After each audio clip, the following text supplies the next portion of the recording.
agriculture, industry, and services posted growth rates of negative 2.5%, negative 9.9%, and negative 8.4%, respectively. On an annual basis, industry posted the largest contraction with negative 13.1% growth rate for the whole year of 2020. Services and agriculture also posted negative growth rates of negative 9.1% and negative 0.2% in 2020, respectively. On a seasonally adjusted basis, industry and services posted positive quarter-on-quarter growth rates of 11.6% and 4.5%, respectively. On the other hand, agriculture posted quarter-on-quarter decline at a rate of negative 4.1% in the fourth quarter of 2020. With the country's projected population reaching 109.1 million in the fourth quarter of 2020, per capita GDP growth rate declined at a rate of negative 9.5% from a 5.1% growth rate in the same quarter of the previous year. Meanwhile, growth rates of per capita GNI and per capita household final consumption expenditure also posted contractions of negative 13.2% and negative 8.4%, respectively. On an annual basis, per capita GDP, per capita GNI, and per capita household final consumption expenditure growth rates are negative 10.7%, negative 12.3%, and negative 9.1%, respectively, in 2020. These were 4.5%, 3.7%, and 4.4%, respectively, in 2019. All three major economic sectors pulled down the growth of the economy in the fourth quarter of 2020. Agriculture, industry, and services contributed negative 0.3 percentage points, negative 3.1 percentage points, and negative 4.9 percentage points, respectively. Similarly, all major economic sectors pulled down the economic growth in 2020 on an annual basis. Agriculture, industry, and services pulled down the annual growth by negative 0.02 percentage point for agriculture, negative 4.0 percentage points for industry, and negative 5.5 percentage points for services. Other services, which consist of institutions providing personal care services and entertainment, arts, and recreation services, such as saloons, casinos, and museums, contracted the most in the fourth quarter of 2020 with a growth rate of negative 45.2%. This was followed by accommodation and food service activities with a growth of negative 42.7%, construction with negative 25.3%, and transportation and storage with negative 21.3%. On the other hand, financial and insurance activities, which consist of banking and non-banking institutions providing financial services, posted the highest growth rate in the fourth quarter of 2020 with 4.4%. This was followed by information and communication with 3.6% and public administration and defense with 0.6%. On an annual basis, accommodation and food service activities showed the largest contraction of negative 44.7%, followed by other services with negative 41.8%, transportation and storage with negative 31.2%, and construction with negative 26%. On the other hand, financial and insurance activities posted the highest growth rate in 2020 with 5.8%, followed by information and communication with 5.1%, and public administration and defense with 4.4%.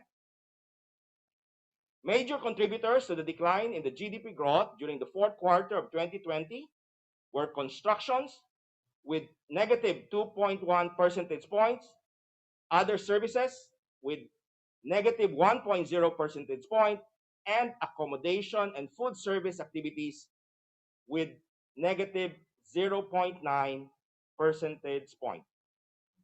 On the other hand, positive contributors to the GDP growth in the fourth quarter of 2020 were financial and insurance activities with 0.3 percentage point, followed by information and communication with 0.1 percentage point, and public administration and defense with 0.03 percentage point. For the whole year 2020, major contributors to the decline in the GDP from the production side were construction with negative 2.0 percentage points, manufacturing with negative 1.8 percentage points, and transportation and storage with negative 1.2 percentage points. Positive contributors to the 2020 full year GDP growth rate were financial and insurance activities with 0.5 percentage point, public administration and defense with 0.2 percentage point, and information and communication with 0.1 percentage point. On the demand side, imports of services posted the largest contraction with negative 36.4% during the fourth quarter of 2020. This was followed by construction with negative 34.0%, valuables with negative 26.9%, and durable equipment with negative 24.7%. Meanwhile, government final consumption expenditure and intellectual property products posted positive growth rates during the fourth quarter of 2020 with 4.4% and 1.3% respectively.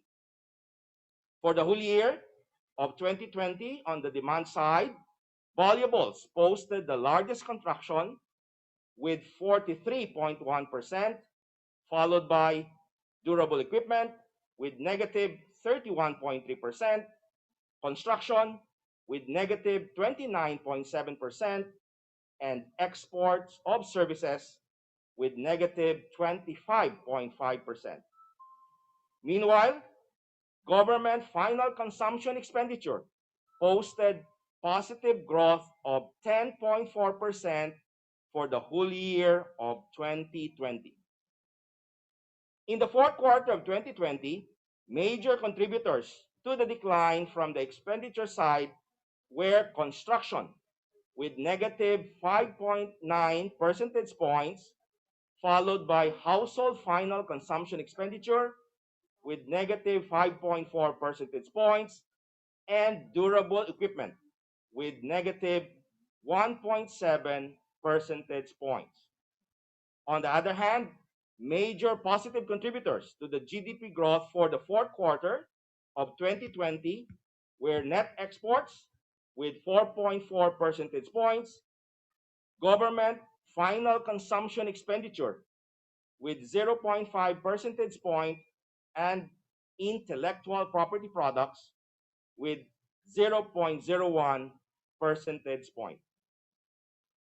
On an annual basis, major contributors to the decline in the GDP growth from the expenditure side for 2020 were household final consumption expenditure with negative 5.7 percentage points, construction with negative 4.9 percentage points, and durable equipment with negative 2.3 percentage points. On the other hand, major positive contributors to the GDP growth in 2020 were net exports with 3.9 percentage points and government final consumption expenditure with 1.3 percentage points. The Philippine Statistics Authority appreciates your presence in this fourth quarter 2020 National Accounts Press Conference. We look forward to meeting you again on 11th May 2021 when we report the performance of the Philippine economy for the first quarter of 2021. Thank you and good morning. Thank you very much, Undersecretary Mapa, for your informative report. Next, to deliver the joint statement of the Duterte administration's economic managers on the Philippine economic performance for the fourth quarter and full year 2020, we have Acting Socioeconomic Planning Secretary Carl Kendrick Chua of the National Economic and Development Authority.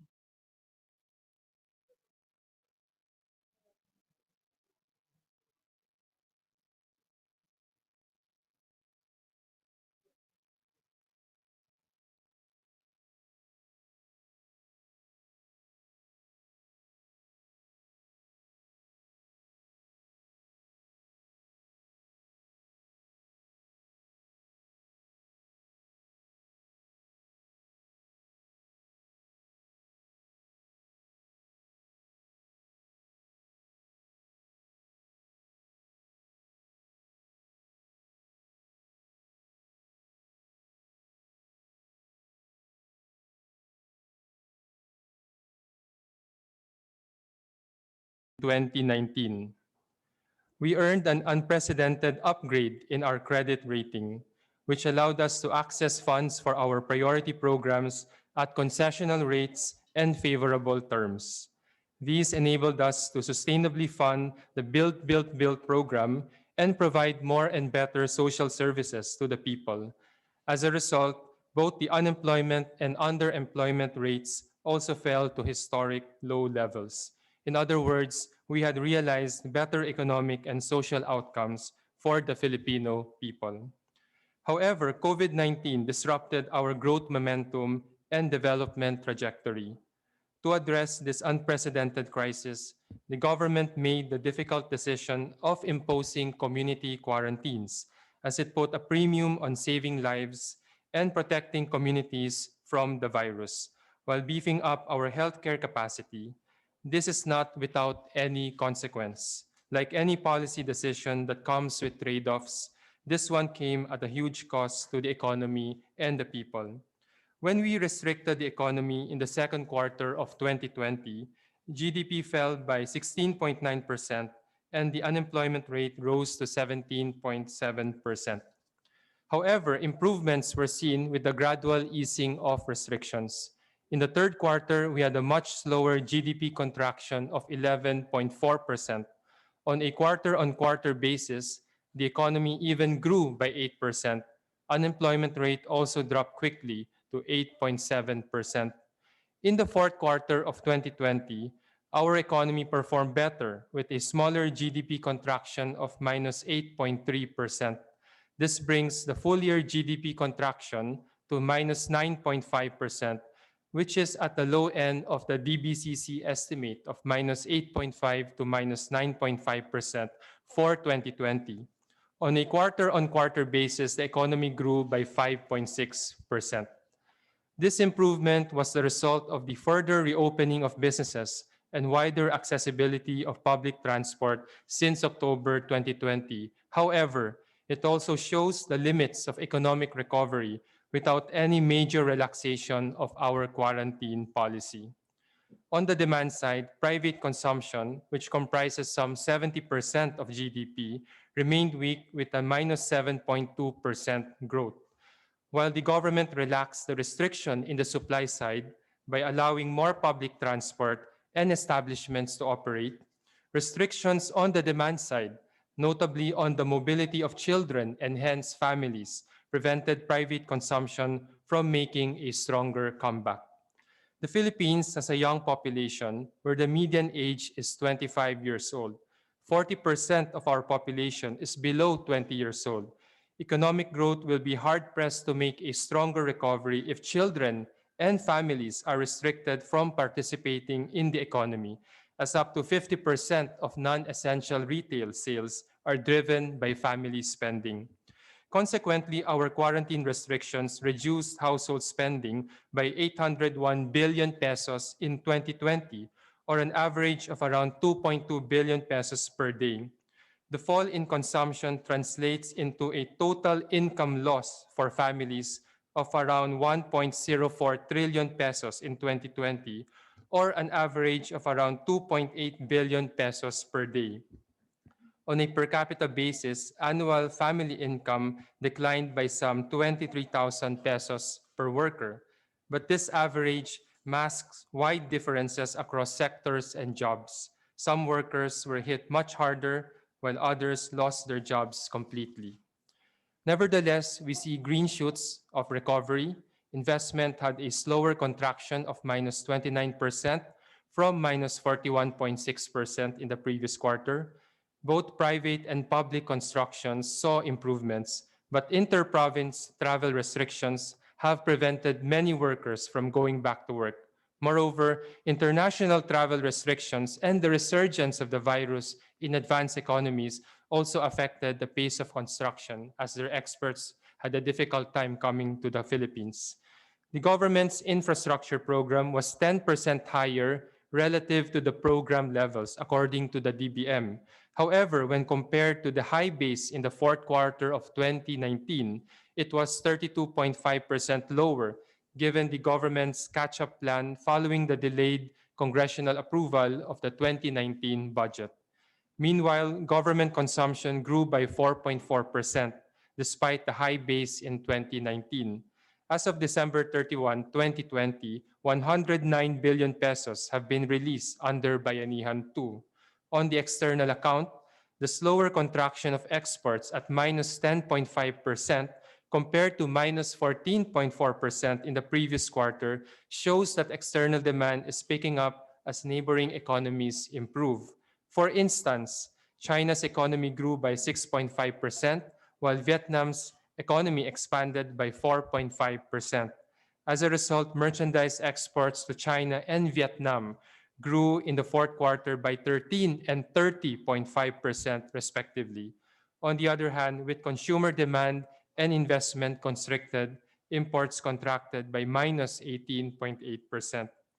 On the supply side, further opening of the economy led to smaller contractions in industry, manufacturing, and services growth. However, agriculture performance deteriorated and contracted by 2.5% due to a series of typhoons, flooding, and the African swine flu. 6 typhoons, namely Typhoon Nika, Ophel, Pepito, Quinta, Rolly, and Ulysses, caused some 16.6 billion pesos worth of losses and damage to agriculture.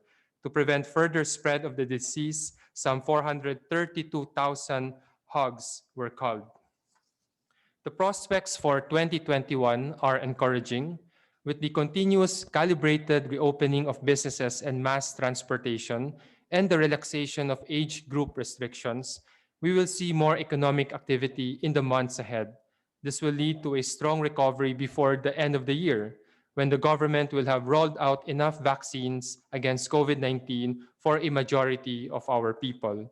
The Development Budget Coordination Committee estimates that the economy will grow by 6.5 to 7.5% in 2021 and by 8 to 10% in 2022. The Duterte administration's efforts to increasingly open the economy while taking resolute steps to fast-track the vaccination program and keep COVID-19 caseload to the lowest level possible would boost consumer and business confidence that are crucial to a robust economic recovery. All of these efforts to contain the coronavirus and revive the economy will allow us to prevent long-term economic scarring and productivity losses and recover to pre-pandemic level by mid-2022. Our early progress in reducing poverty and attaining most of the 10-point socioeconomic agenda by midterm or in 2019 has prepared the country better and put it in a more solid path to recovery. Our experience in 2020 shows that the economy is strong enough to recover if we enable it to do so. With the productive sectors of the economy strengthened by our fiscal and economic reforms and by our infrastructure program, we see no reason why the economy cannot bounce back once community quarantines are further relaxed. The halving of the unemployment rate, as you see in this slide, and the hunger rates from the SWS from record highs as we gradually relax the quarantine in the second semester of 2020 shows the economic potential remains and only held back by excessive risk aversion. Further opening of the economy in 2021 will require a careful and calibrated approach given risks from new virus strains. However, prolonging the status quo of community quarantine and risk aversion is not an option. In 2020, we saw significant hardships among the people who were deprived of jobs and income that led to more hunger, more poor people, higher prevalence of other sicknesses, far more deaths from non-COVID reasons, and other lost opportunities. Proactively managing the risk and striking a better balance between protecting the people from COVID-19 and non-COVID-19 problems is the only way to go. And the people are with us. For instance, in surveys conducted by SWS and Pulse Asia, 39% of respondents in September 2020 say the government needs to balance the opening of the economy and jobs and controlling the spread of the virus. In November 2020, this has gone up to 73%. The people have spoken. Further opening the economy will entail increasing public transport capacity, allowing gradual face-to-face schooling beginning with pilot cases, and broadening the age group allowed to go out, all with the appropriate safeguards. We will continue to evaluate both economic and health data to make a more informed decision so that the holistic welfare of the people is pursued. For instance, data shows that when the cabinet approved the further reopening of the economy beginning October 2020, COVID-19 cases did not spike, nor did it go up during the year-end holiday season. Starting January 2021, we will be conducting the labor force survey monthly so that we will be able to have more timely data on jobs and thus take more timely actions to address any emerging issues. Our experience in 2021 shows that many Filipinos have learned to live with the virus, are complying with the minimum health standards, and are able to manage the risks in their personal lives. Nonetheless, we remain vigilant given the emergence of new COVID-19 variants. To improve confidence, the government has allocated 72.5 billion pesos this year to provide vaccines to at least 50 million Filipinos. Rolling out these life-saving doses will allow us to safely open more of the economy and restore jobs and income to make our fight against hunger more sustainable. Alongside the prospects for a mass vaccination program, the higher government spending through Bayanihan 2 and the 2020 and 2021 budgets, as well as a swift congressional approval of our key legislative bills, would underpin economic recovery this year and onwards. The speedy implementation of Bayanihan 2, coupled with the extension of Bayanihan 2 to June 2021 and the 2020 budget to December 2021, will allow the government to spend some 195.3 billion pesos more in 2021. This translates to additional fiscal stimulus of around 1% of GDP in 2021. Another key driver is the 2021 budget, which amounts to around 4.5 trillion pesos or some 21.4% of GDP. This includes a budget of 1.1 trillion pesos for infrastructure, with a multiplier of 2.27, meaning every peso spent creates another 1.27 pesos. Some 1.7 million jobs can be created to accelerate the recovery. Timely implementation of infrastructure projects will have the biggest impact on our recovery prospects. The economic expansion will depend in part on how businesses, including micro, small, and medium enterprises or MSMEs that employ the majority of workers, could recover and keep jobs or create new ones. The Corporate Recovery and Tax Incentives for Enterprises, or CREATE bill, is the government's biggest stimulus ever for businesses and will primarily benefit MSMEs that account for 99% of local enterprises. We therefore urge both houses of Congress to conclude the bicameral conference on the CREATE so that businesses can avail of lower taxes and other benefits to aid in their recovery. All in all, CREATE will contribute 133 billion pesos worth of fiscal incentives in 2021. This is equivalent to 0.67% of GDP.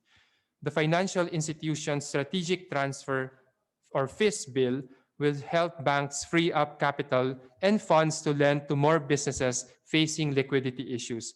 According to the Bankers Association of the Philippines, this can free up some 700 billion pesos in capital to potentially provide up to 3.01 trillion pesos in additional lending. The swift passage of the Government Financial Institutions Unified Initiatives to Distress Enterprises for Economic Recovery, or the GUIDE bill, meanwhile will help strategically important companies by helping them address any solvency issues. Congress could also ensure the long-term recovery of our economy by passing not only our economic bills on the recovery, but also other pending measures that are immediately doable to attract more foreign direct investments and create more and better jobs. We urge our legislators to swiftly pass the amendments to the Public Service Act, the Retail Trade Liberalization Act, and the Foreign Investment Act. All these are crucial in revving up the Philippine economy and sustaining its recovery. These measures complement the other reforms we have done, such as the Build, Build, Build program, the Rice Tarification Law, and the Ease of Doing Business Act. To conclude, the year 2020 will be remembered as the most difficult year in our lives. The road ahead remains challenging, but there is now light at the end of the tunnel. 2021 will test everything. It will test our resiliency, our economic foundation, our healthcare system, and even our personal grit. Our resolve to work together for the common interest will spell the difference between recovering sooner or much later. The government is committed to deliver adequate, prudent, and timely policies and responses to help restore income opportunities and jobs. We assure the Filipino people we will not waste this crisis. Like before, we will turn this crisis into an opportunity to recover strongly and collectively build a better normal and a more inclusive society for many years ahead until our Ambisyon Natin 2040 vision, where no one is poor, is attained. Thank you. Thank you very much, Secretary Chua. Before we start the open forum, we are pleased to welcome our media partners joining us today via video conferencing. Please be reminded that your press kits will be provided through email. Before we begin the Q&A, allow me first to give some instructions so that we have an organized flow. To our media partners joining live, you may send your questions through the Zoom chat box, in which the host will first acknowledge your name and organization, followed by your question. Another option is to ask the question directly to the resource persons.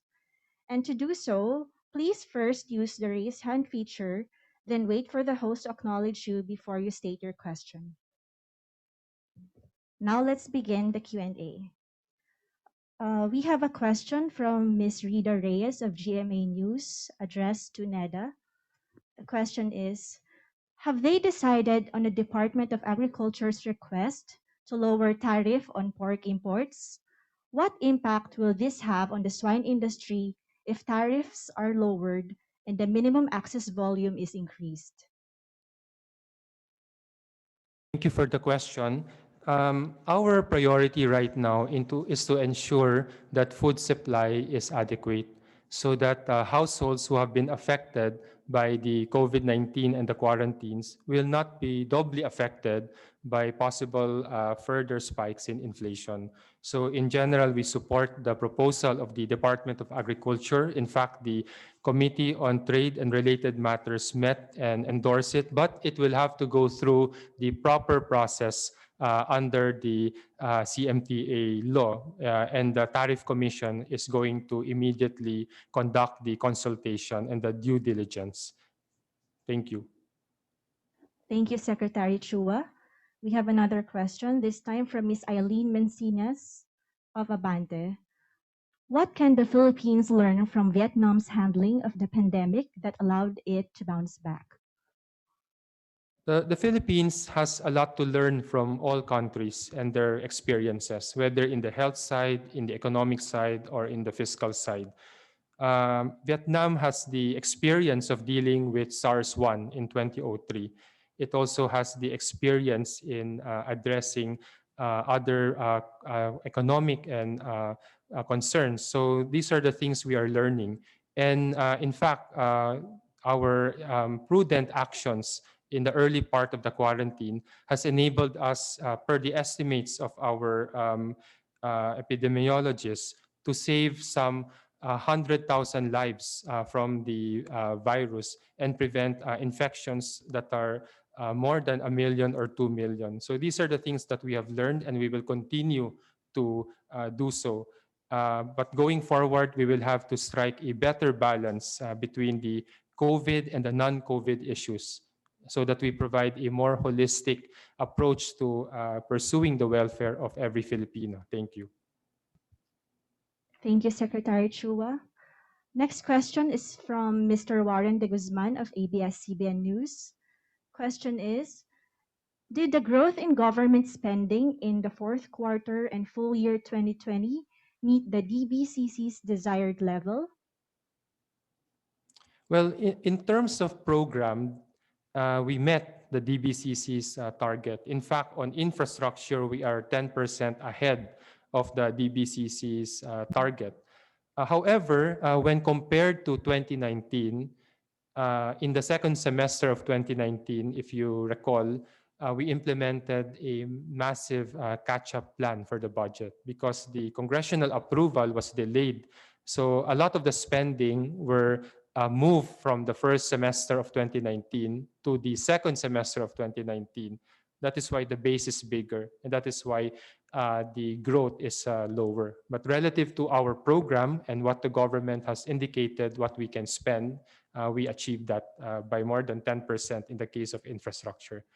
Now, in 2021, we have the opportunity to spend the entire 2021 budget plus almost 200 billion that is allowed given the extension of Bayanihan 2 to June 2021 and the 2020 budget's extension to the end of 2021. So these two will provide additional fiscal stimulus for this year. Thank you, Secretary Chua. Next question is from Ms. Kai Ordinario of Business Mirror. The question is addressed to Secretary Chua. Until when can we continue the GCQ to prevent economic scarring? What would economic scarring do to the economy and what it means for poverty and hunger? Well, as I mentioned in my remarks from the joint statement of the economic managers, our long-running community quarantine has already removed 801 billion pesos of spending in 2020. That's around 2.2 billion pesos per day.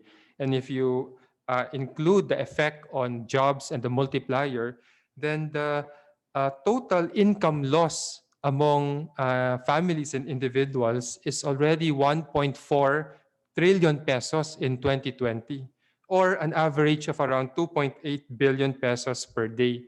So that translates to significant employment loss, significant income loss, and for the most affected sectors, hunger and possibly higher poverty. And if students do not go back to school, according to ADB, that is more than 1 trillion peso lost productivity because of less accumulation of knowledge by the students, and the parents not able to go back to work. So all of these are the facts, but they have to be balanced with the equally important concern about preventing the spread of COVID, especially the new strain, and preventing more deaths. Now, this is the most difficult policy decision that we have to make. But we have seen that a careful balance wherein we gradually open the economy, avoid prolonged quarantines, focus rather on localized quarantines, and implementing the minimum health standards actually can give us a better deal wherein we address both COVID while addressing also non-COVID problems of the people. So going forward, we cannot afford any more prolonged quarantines or risk aversion. We have to strike that better balance. And we will continue to use data, both from the economic and the health side, to inform our decision and our recommendation to the President. Thank you. Secretary Chua, we have a follow-up question again from Ms. Kai. There are institutions who believe it would be better to give ayuda than give the funds to banks. What is your response to that? Well, we are proposing a package of support. There is, I think, no point in giving more fiscal stimulus if, for instance, there is no confidence or consumer confidence to spend. There is no point in giving more subsidies if the families cannot even go out and spend. Also, there are different needs of businesses and the people. That is why NEDA and the government have been conducting consumer and business surveys. And the surveys show that first, they want deferment of their fixed payments of rental, loans, utilities, and we did that in Bayanihan 1 and 2. Second, they are requesting for deferment of taxes and lower taxes and carryover of their losses. And we did that in Bayanihan 2 and Create. We have given the ayuda or the subsidy or the SAP under Bayanihan 1 more broadly and more targeted under Bayanihan 2. And the 2021 budget has almost 100 billion, I understand, of cash transfer. So in other words, we have to give the support not only from one instrument, but from a package to address multiple concerns of businesses and individuals. Thank you. Thank you, Secretary Chua. Next question is from Andrea Calonzo of Bloomberg News, addressed to PSA. Is the full year 2020 GDP contraction an all-time low? I believe from the PSA data, since they started collecting, yes. But if Yusek Dennis Mapa can answer that question. Okay, thank you, Secretary. We started collecting annual data for the GDP in 1946, and the negative 9.5% 2020 growth rate is the lowest since 1946. The second one, for the information, happened in 1984, where GDP contracted by 7%. Thank you. Thank you, Yusek Mapa. Next question from Mr. Ralph Rivas of Rappler. Question is addressed to NEDA. Can you give us more details on infrastructure spending in the last quarter? Why did it slow down even though government is banking on infra spending to shore up the economy? While I collect the data from DBM and come back to you, can we have the next question? Question again from Mr. Rivas. How concerned is the government that Philippines will go back to pre-pandemic levels only by the latter part of 2022? Sorry, say it again. Sorry, say it again, because I was trying to find the data of Ralph. Say it again, please, the second question. Okay, Secretary Chua. The question is, how concerned is the Philippine government that the Philippines will go back to pre-pandemic levels only by the latter part of 2022, while regional peers are expected to bounce back this year? How will it impact us in terms of competitiveness? Let's look at it from this perspective. First of all, we had targeted in 2022 the achievement of two important economic milestones. The first is achieving upper middle income country status, and the second is reducing poverty by 6 million Filipinos. Our reforms and our economic management have resulted in the advancement of these targets. In the case of the upper middle income country target, prior to COVID, it would be 2020. And in case of the poverty, we actually achieved that almost in 2018, or 4 years ahead of schedule for poverty and 2 years ahead of schedule for the UMIC, or the upper middle income country status, prior to COVID. Now, in 2022, we will recover and we will still achieve both poverty, even slightly more advanced. We may achieve that earlier than 2022 despite the pandemic, and we will still be able to achieve right on target, based on our original plan, the UMIC status. So all of these, relative to our own performance and the targets we have set, are actually on track. And if we work together to address the remaining issues around both COVID and non-COVID issues, then we will be able to achieve the 6 to 7%, 6.5 to 7.5% growth target this year, and the 8 to 10% growth target next year. And those two will put us right where we want to be based on our PDP targets. Now, on the infrastructure spending, according to the preliminary data from the DBM, in the fourth quarter, the program was 178 billion pesos. The actual spending was 230 billion pesos. For the full year, the program was 609 billion pesos. The actual was 681 billion pesos. So, in other words, we have exceeded the program both for the fourth quarter and the full year on infrastructure disbursement. Again, as I mentioned, the reason why it is negative in the GDP accounts is we are comparing to the fourth quarter of 2019, where we had the highest ever infrastructure spending as a result of the catch-up plan in 2019. Thank you. Thank you very much, Secretary Chua. We have the next question from Ms. Riza Valencia of Philippine Star. Again, this is addressed to Secretary Chua. Will the spread of the new COVID strain delay the lowering of the age bracket for those allowed to go out, thus impacting the recovery in consumption? Please note that President Duterte expressed reservations about this last Monday. Well, yes, it has. In fact, we wanted to pilot the face-to-face in January and reduce the age bracket in the lower risk areas, or the MGCQ. The IETF has looked at both the economic and the health data, and we have presented to the President. However, the latest data on the new COVID variants came as we presented our proposal, and the President has taken the right decision to postpone these. And we will continue to look at both the economic and the health data, as well as our effort to have monthly labor force survey to better inform the President so that we can make the decisions as the situation improves. Thank you. Thank you, Secretary Chua. I think this is the last question from Mr. Warren de Guzman of ABS-CBN, addressed to both NEDA and PSA. How far away is government from using PhilCs to distribute financial aid? Will it be ready this year in case the pandemic continues?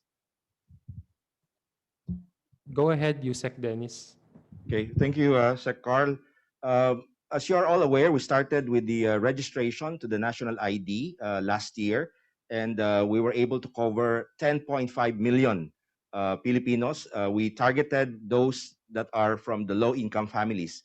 And starting this year, while last year's operation was limited to 32 provinces, starting January 18, we expanded the operation nationwide, all provinces, and we were able to register additional 1.5 million during the first 6 days of operation, again from the low-income families.